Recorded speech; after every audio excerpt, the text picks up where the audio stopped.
Hey everybody, you're back on channel with Bex Not So Tech Girl. Today I'll be showing you how I make my pakora batter for my onion pakoras.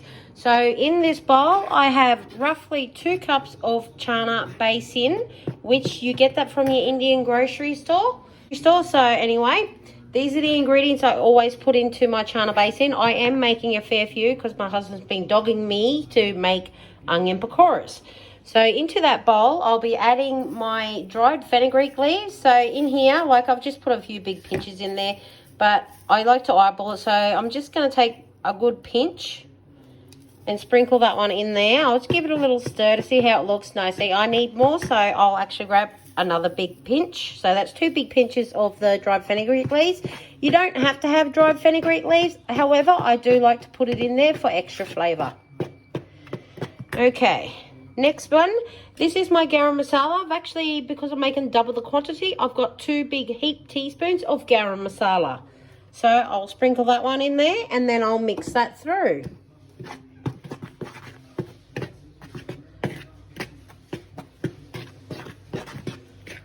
Just give it a quick little stir.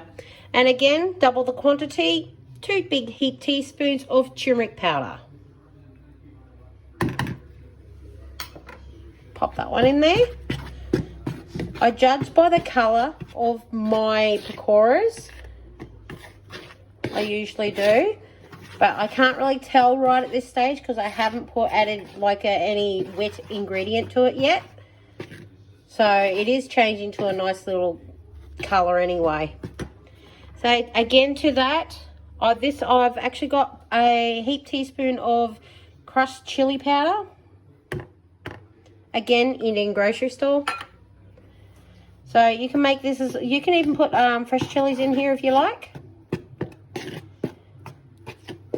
But even if it's not that spicy for you and you do want to add extra spice, then just get some dried chili powder after it's cooked and sprinkle it over it.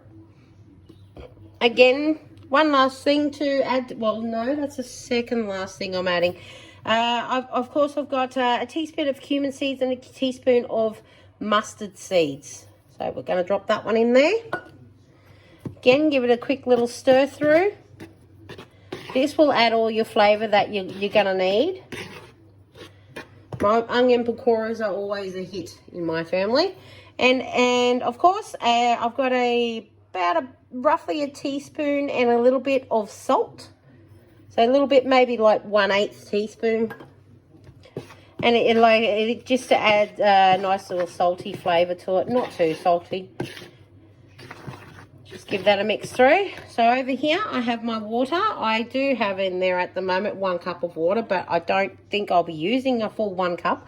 But I will be adding this gradually, so here goes.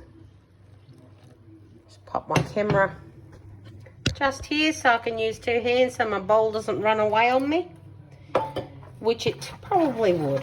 Usually I would have a red colouring that I would normally put through here, but I don't have that with me because the colouring that I use, 1, it comes from the Indian grocery store, and 2, it's a powder. It's a cooking powder, so just adding more water. So right now I've added about 1/2 cup, so I may need to add more water into this because there is quite a lot of dry ingredients in here. Okay, adding more. I'm down to a 1/4 cup of water left to put in there. So what I'm really doing is I'm initially making batter. So this will be my batter for my pakoras. Now, if you don't like onion, then that's fine. You can use other ingredients. You can put potatoes through there if you like, or you could put eggplant to dip it in there. So it's initially just a spice batter. But I just do onion pakoras because it's just easier for myself and my husband. Now, that was a full cup of water I've just put into that. And it's still not quite the consistency that I am looking for. You can put also fresh coriander in there. See, that's still quite gluggy, so I'll be adding more water.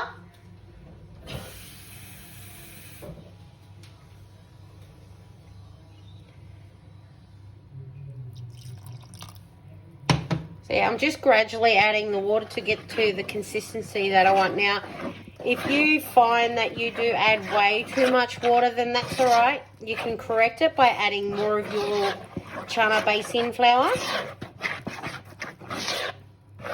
That's looking better. So, that's looking a lot better. So there you have it.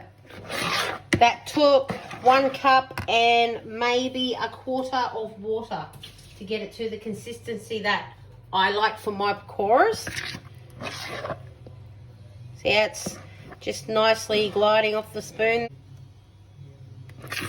Alright, the next thing I'll be adding will be my onions. So stay tuned, I'll be back with my onions. My ginger, so I've got a 1 big heaped teaspoon of ginger. And I'll also get 1 big heaped teaspoon of garlic. Me, I like more of a garlic taste to it, so I actually put more garlic in. So again, just break that up, mix that through. Oh, the smell coming from that, the ginger, the garlic, the garam masala, the chili. Oh, it smells yummy.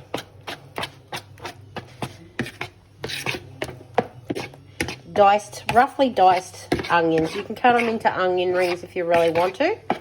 Sometimes I do, sometimes I don't, so it just depends. So just give me a second.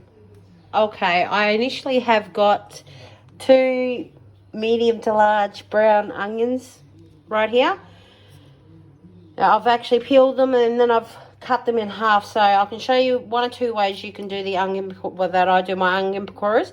So you can do them to that thickness, which would be probably maybe 2 inches, and you can separate them. So it's like you're going to do like an onion ring, and then you just drop that one in there. So you just sort of separate them like that. Or, again, you cut it to that size, and then you cut it in half again. So you got smaller chunk sizes. Or you can just dice up your onions and then chuck them all in there. Or whatever vegetable you have, but just bear in mind whatever thickness of vegetable that you may or may not have, including any meats that you'd want to put in there to make a pakora with. Just remember the size and the cooking time will change. Alrighty, as you can see, I've roughly diced, so I've got like initial like chunks. So all these onions will be transferred into the batter.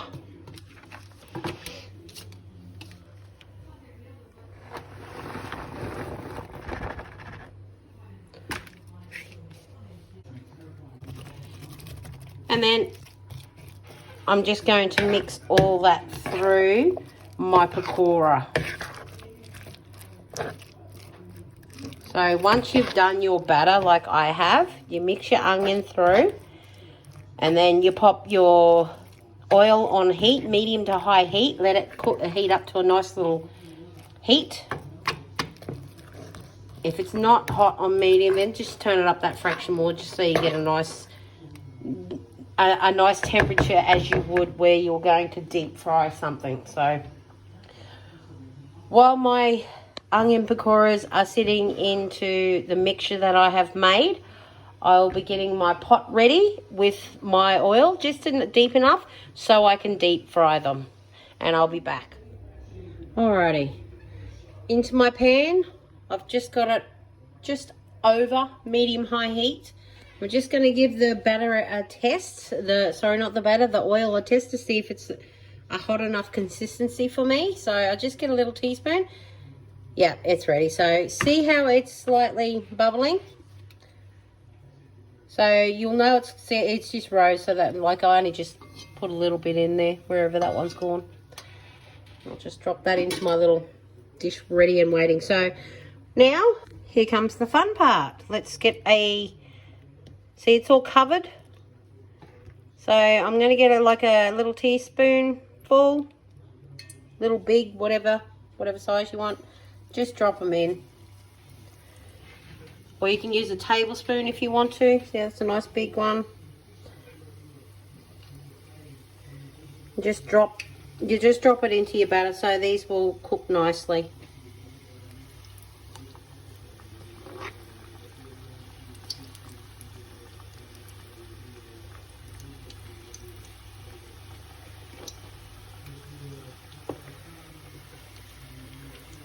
Give it a quick little stir to get it off the bottom.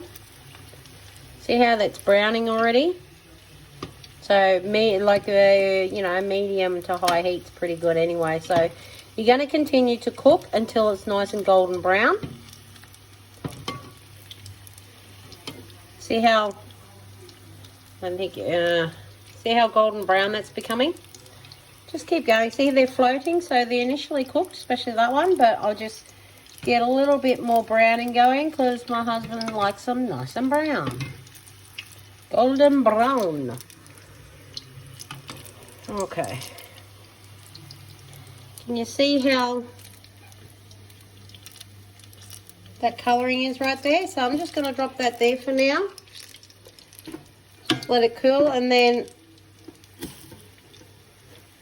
the onion's not quite done just yet, so I'll just leave that in for another few minutes.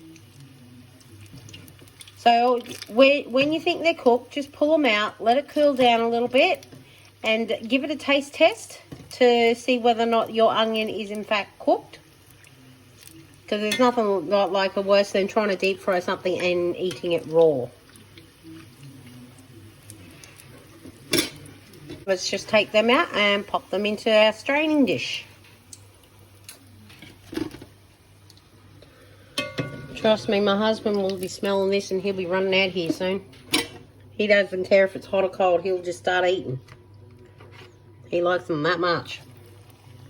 You can drop teaspoonfuls, you can drop tablespoonfuls, it's up to you what size pakora that you'd like. This is my rustic pakora, so